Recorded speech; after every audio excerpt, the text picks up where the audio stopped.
سلام وقتتون بخیر. ساعت الان 8:55.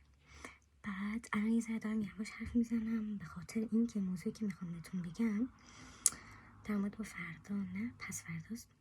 پس فردا میلاد حضرت زهرا، همچنین روز مادر و ما یک برنامه‌ریزی خیلی کوچیک کردیم. برای اینکه روز چهارشنبه ما نمیتونیم جشن میگیریم چون جای دعوتیم، تصمیم گرفتیم که فردا خونه آبجیم، یعنی دعوت شدیم خونه آبجیم، قرار شد که روز مادر اونجا تجلیل کنیم. خاطر همین الانم من دارم یواش یواش ویدیو رو اولش میگیرم برای که فردا صبح میخوام زودتر بلند شم و بقیه کارا انجام بدم، خرید اینا. خب عزیزان دل، اینجام که دیگه ساعت هلوهوش ساعت 8 صبح بود. دیگه کم کم شروع کردم به آماده شدن و از میکاپ شروع شد و وسایلی هم که استفاده کردم تا جایی که شدن نشان دادم. اگر هم که شد حتما در ویدیوهای آینده برایتون یک ولاگ آرایشی هم میذارم. دیگه اینکه آره یه ذره عجله داشتم برای اینکه تایم ویدیو خیلی طولانی نشه. دیگه زدم بسیم آخر و ویدیو رو گرفتم. این از اند لوک من. دیگه بریم با هم ادامه کارامون رو امروز انجام بدیم که تا بعد از اون بیشتر وقت نداریم و یک عالمه کار دیگه داریم. پس با هم باشید. خب من خلاص شدم، اومدیم بیرون، بریم کم کم خریداییم رو انجام بدیم. الان تا اتوبوس بعدی بیاد حدود 12 دقیقه طول میکشه و هوام سرده، آفتاب نیست. به نظرتان ما کجا قراره بریم یا برایشان کادو قراره چی بخریم؟ اینم حدس بزنید تا برسیم اونجایی که باید برسیم. خب اینجام که داخل اتوبوس بودیم، رفتیم سمت شهر و رسیدیم به اونجایی که باید میرسیدیم. از اینجام که دیگه همونجوری که مشخصه طلا فروشی اینجا بود و دیگه کادو از اینجا خریدم، ولی تا آخر ویدیو قرار نیست بگم چیا خریدم. خب رفتیم خریدیم کادو رو، یه نظر شیرینجا که نام بخریم و تازه خوشحال شدم بود دیروز نه پریروز پولم آمدن امروز باز جیبای من خالی شد. تا باشه از این روزها خدا من سلامتی بده، پول به دست میاد، مهم نیست. خب بریم یه ذره شیرینی اینا بخریم. قرار شد بریم یه جای دیگه، از اونجا باید چیزای خوشمزه بگیرم. بعد از اون دیگه ماما دیگه خب بچه اینجا یکی از سوپرمارکت های مرکز شهر ماست که دقیقا بغل بانهوفه. اونای سوپرمارکت رفتم اینجا شیرینیجا تا آب میوه اینجور چیزا خریدم، رفتم حساب کردم. دیگه بقیه‌اش ویدیو نگرفتم که طولانی نشه براتون. و اینجا بعدش رفتیم کجا؟ مرکز خرید شهرمون که قرار بود یکی از دوستای من ببینه، ولی چون از تایم مطمئن نبودم باش قرار نذاشتم، گفتم بهش خبر میدم. بعد دیدم تایمم میرسه، با هم رفتیم پیشش که قرارم نبود برم، بعد سورپرایزم شد، خیلی هم خوشحال شد. دیگه بعدش با هم رفتیم که نهار بخوریم. So, diese Part wird jetzt auf Deutsch gedreht, weil ich bin mit meinem alte Kollegen und Best Friend. So, jetzt werden wir jetzt zusammen essen gehen.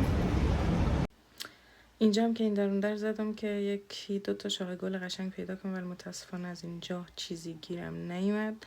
این گل نارنجی رو فقط برداشتم واسه خونه و دکوری همینجوری. دیگه اون گلی هم که میخواستم گیرم نیومد، رفتیم جای دیگه. و اینجا ما کیک داخل یخچال خانه خود ما یادم رفت و برگشتیم که کیک رو برداریم. Ja. Ja, was für Musik? Musik ist Jingle Bells. Jingle Bells? Ja. Du magst Jingle Bells? Ja. صلوات بفرست برای Allahumma salli ala Muhammad wa ali Muhammad. و عجل Wa ajil فرجهم. آمین. amin. اوخ اینی.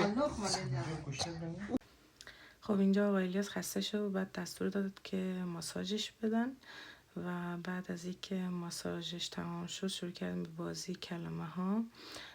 چون الیاس اینجا به دنیا آمده زبان فارسی برایش یه ذره سخته، ما داریم در این حال تلاش میکنیم که هم فارسی و هم زبان آلمانی رو به خوبی یاد بگیره. بعد با هم سنگ کاغذ قیچی بازی کردیم و بعدم خودش رفت دنبال بازی گوشی هایش و من بازی ها رو تنهایی ادامه دادم تا جایی و بعدش هم داییش اذیتش کرد، آمد پیش من نشست و اینجا هم داشت کلکل میکرد با داییش که من اذیت نکو و آقای الیاس همچنین وجودش برای ما در خانه و خانواده انقدر مهم هست که برایتان اصلا نگم به حدی شیرینه ای بشر، به حدی شیرینه که یعنی اصلا حد نداره. امیدوارم که در هر خانه از اینا باشه. ما کم میاره پیشت حد نداره زیباییت. خب عزیزان دل، ساعت 2-3 دقیقه مانده به 10 شب و من تازه رسیدم خانه بعد از یک روز بیزی کاملا پر از مشغله. ساعت 10 شب و من رسیدم خانه. از مراسم روز مادر و جشن روز مادر هم در خانه و خانواده تمام شدیم. اینجا داره که یک سری نکات رو من یادآوری بکنم. اولتر از همه چه بسا که انسان روزهایی که در فرهنگ ما، در دین ما، در مذهب ما و کلا برای ما مهم هستن رو بتونیم که با عزیزان ما جشن میگیریم یک جایی و برای ما یک یاد بودی از این روز به یاد خواهد ماند. حالا خلاصه کم ما و کرم اونها و کرم شما.